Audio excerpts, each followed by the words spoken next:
Hello दोस्तों and my dear student, मैं प्रदीप कुमार निरंजन स्वागत करता हूं mechanical engineering solution. In this video we are discussing very important multiple choice question of applied thermodynamics. This video is helpful for upcoming AKTU exam as well as all the competitive exam like the public sector exam, GATE, state government exam etcetera. Let's move on the slide. First question is auto cycle is also known as. तो auto cycle के बारे में पूछा गया है कि auto cycle कैसी होती है। Constant pressure, constant volume, constant temperature and pressure. तो यहाँ पे हम ऑटो साइकिल को का डायग्राम, PV डायग्राम यहाँ पे ड्रॉ किए दे रहा है आपके लिए। इससे आपको थोड़ा सा रिवीजन हो जाएगा। ये प्रोसेस जो होती है आपकी कांस्टेंट वॉल्यूम प्रोसेस कहलाती है। Constant volume and two isentropic इनकी प्रोसेस होती हैं। ये प्रोसेस जो होती हैं वो आपकी आइसेंट्रोपिक प्रोसेस होती हैं, PV power gamma equal to C। और ये जो प्रोसेस होती है ये आपकी कांस्टेंट वॉल्यूम होती है। और जो डीजल साइकिल होती है वो कौन सी होती है आपकी कांस्टेंट प्रेशर प्रोसेस होती है। Next question, diesel cycle consist of the. अब डीजल साइकिल के बारे में आ गया है तो डीजल साइकिल देख लेते हैं। डीजल साइकिल में क्या होता है, इसमें क्या होता है, एक आपकी कांस्टेंट वॉल्यूम प्रोसेस होती है, एक आपकी कांस्टेंट प्रेशर प्रोसेस होती है। तो इस प्रोसेस का जो जनरली नाम होता है कांस्टेंट वॉल्यूम प्रोसेस के नाम से इसको जाना जाता है। इसका PV डायग्राम हम लोग देख लेते हैं किस तरीके से यानी कि ड्रॉ होगा। यहाँ पे तो आपका ये हो जाएगा, ये आपका कांस्टेंट वॉल्यूम हो जाएगा और इस तरीके से टू आइसेंट्रोपिक आपकी प्रोसेस आपकी मैच कर जाती हैं। तो इसका सही आंसर क्या होगा, 1 constant pressure and 1 constant volume and 2 isentropic process. Option number D is the right answer. Next, the compression ratio is the. Compression ratio क्या होता है, तो कंप्रेशन रेशियो का आपको कभी भी कन्फ्यूजन हो तो इस तरीके से याद रखिए, compression ratio always greater than 1। ये हमेशा 1 से बड़ा होता है। तो जब भी फ्यूल को कंप्रेस किया जाता है तो उसमें क्या होता है, टोटल वॉल्यूम। टोटल वॉल्यूम को हम लोग कैसे लिखते हैं, स्वेप्ट वॉल्यूम जिसमें पिस्टन मूव करती है, प्लस क्लियरेंस वॉल्यूम जो बचा रहता है, डिवाइडेड बाय क्लियरेंस वॉल्यूम। तो answer option number D is the right answer. Next, the efficiency of the diesel cycle increase with.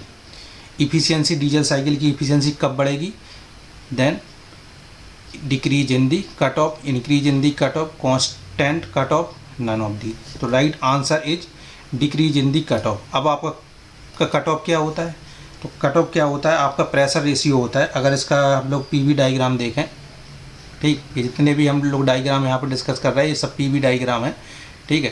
तो ये हमने बनाई थी कांस्टेंट प्रेशर, ये लाइन थी कांस्टेंट वॉल्यूम की।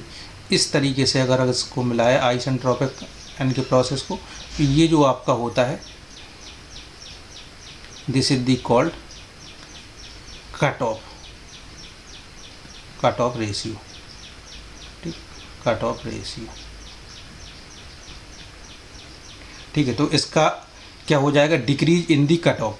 आप इस डायग्राम में देख सकते हैं, अगर इस वैल्यू को हम कम करते चले जाएंगे तो अगर मान लो इसकी वैल्यू ये यहाँ से कर दी तो एक्सपेंशन और बढ़ जाएगा, इसकी वैल्यू यहाँ कर दी तो एक्सपेंशन और बढ़ जाएगा, ठीक है। तो यहाँ से इसकी इफिशियंसी बढ़ती चली जाएगी। तो decrease in the cut of. Cut off में क्या होता है, यहाँ पे बेसिकली यहाँ पे हीट एडिशन होता है, ठीक, यहाँ पे हीट एडिशन QN होता है।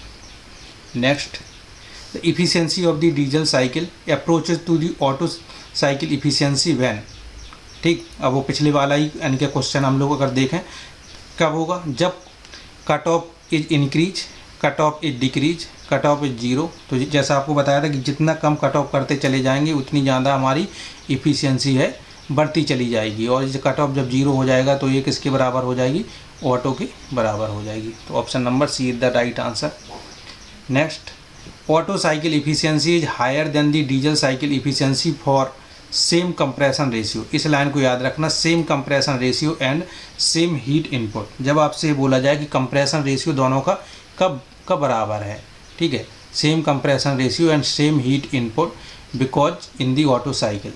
तो क्या होगा, जब दोनों का कंप्रेशन रेशियो सेम हो और हीट इनपुट सेम हो तो उस केसेस में आपका क्या हो जाता है,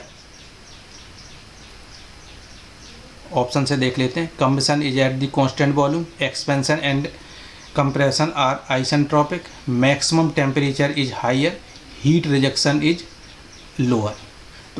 तो इसमें क्या होता है, option number D is the right answer, heat rejection is lower होता है। ठीक, नेक्स्ट पे चलते हैं।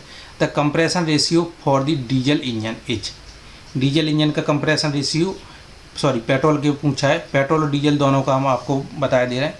ठीक, कंप्रेशन रेशियो आपने समझ ही लिया है, total volume divided by clearance volume. ठीक, तो इसके लिए जो इसका सही जवाब होगा 5 to 8।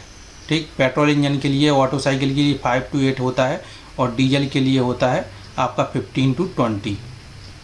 ठीक है, diesel engine. Next, the dual combustion cycle consist of, dual combustion cycle में क्या होता है, इसकी हम लोग डायग्राम देख लेते हैं कि ड्यूल साइकिल में किस तरीके से डायग्राम बनता है, तो उससे आपको क्लियर हो जाएगा। इसमें क्या होती है, एक कांस्टेंट वॉल्यूम प्रोसेस होती है और एक कांस्टेंट प्रेशर प्रोसेस होती है। तो इसका अगर हम लोग पीवी डायग्राम देखें, कितने भी आपको डायग्राम बनाए सब पीवी डायग्राम है।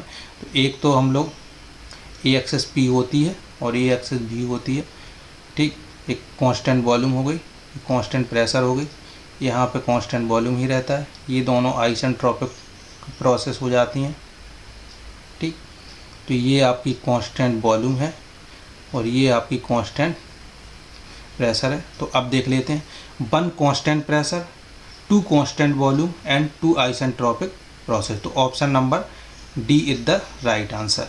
Next, for the same compression ratio the efficiency of the dual combustion cycle, same compression ratio के लिए efficiency of the dual combustion cycle, इसमें क्या हो जाएगा, greater than the diesel cycle and the less than the auto cycle, less than the diesel cycle, greater than the auto cycle, greater than the diesel cycle और less than the auto cycle. तो option number A is the right answer for the same compression ratio. यहाँ पर भी देखिए same compression ratio लगा है। ठीक है, तो auto cycle greater than the diesel cycle, less than the auto cycle. तो इस तरीके से लिख सकते हैं, efficiency of the Otto is greater than dual, greater than diesel. ठीक, next, for the same maximum pressure and temperature. अब सब मैक्सिमम टेम्परेचर और प्रेशर के बारे में बोला गया है। अब यहाँ पे आपका कंप्रेशन रेशियो के बारे में कुछ नहीं बोला गया है। तो जब कंप्रेशन रेशियो के बारे में नहीं बोला गया हो, सिर्फ मैक्सिमम प्रेशर और टेम्परेचर के बारे में बोला गया हो, तो उन सारे केसेस में आपका डीजल साइकिल की जो भी एफिशिएंसी होगी वो क्या होगी, ग्रेटर देन दी आपकी ऑटो से हमेशा ज़्यादा होगी, ये याद रखना आप। ठीक, तो efficiency of the diesel cycle is more efficient than the, option number B is the right answer. Next, the principal constitute of the fuel are, fuel के बारे में है, ये डेटा बेस क्वेश्चन है, आप लोग सिंपली याद रखना। तो जब भी फ्यूल की बात होती है, ठीक, तो उसके मेन कंस्टिट्यूट होते हैं आपके कार्बन और हाइड्रोजन, इसमें कोई ज़्यादा समझना नहीं है। नेक्स्ट है आपका द नेचुरल सॉलिड फ्यूल। तो सॉलिड फ्यूल नेचुरल कौन सी होती है, वुड जो होती है वो नेचुरल सॉलिड फ्यूल होती है। नेक्स्ट है आपका which of the following is the highest calorific value, इसमें सबसे ज़्यादा कैलोरिफिक वैल्यू किसकी होगी, एक कोल के ही टाइप दिए हैं।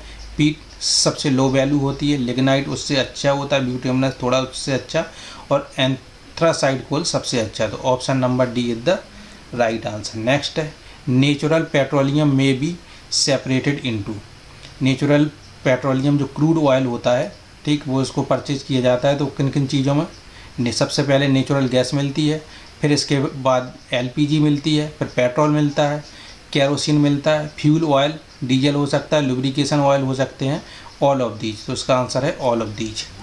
नेक्स्ट है आपका पेट्रोल,